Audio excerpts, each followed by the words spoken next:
everyone, Mrs. Kirk again. So today we are going to start working through some different aspects of 2D design. I promise it'll be fun.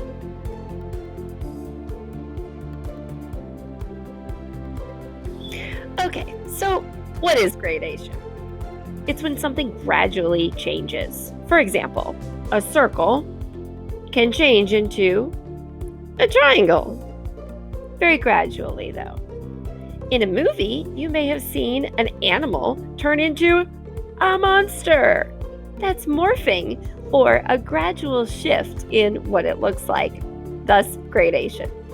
We're going to start with the simple bits. I'm using my textbook again as a reference, and you can see that this page is filled with a variety of examples of using the path of gradation or a gradual morphing of one shape to another shape as we look across the page here. Sometimes a shape becomes another shape in an unusual way or becomes two different things along the way. That's what gradation is about. So on the first try, what I did is I started with a circle and I ended with a triangle. Now, I wanted to show you how to do this little practice activity. I'm just using a colored pencil. You can use, of course, whatever you want for this, but it probably should be a pencil or a crayon or something that makes those sorts of marks. And on one side, I created a circle. And I just filled it in.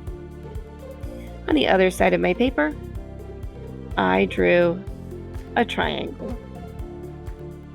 And then filled it in.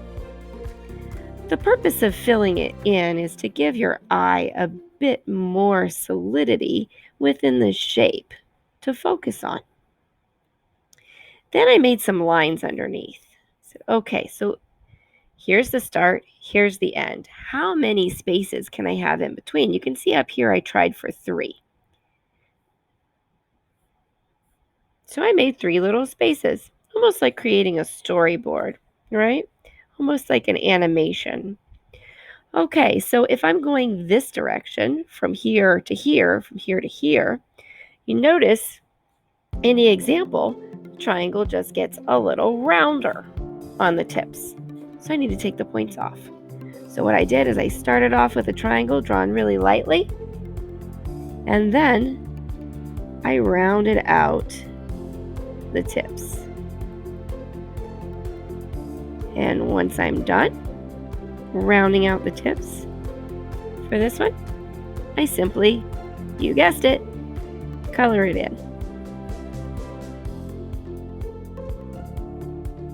Okay, if I go to the other end, I say, okay, how do I make a circle start to become a triangle? It needs to start to have points. So I draw the circle to begin with, and I need to imagine that the points are trying to push through the edges of the circle very, very gradually, so I don't want much of a change, right? I still need to be able to see the roundness of the circle, but just with some edges pushing out just a little bit. There we go.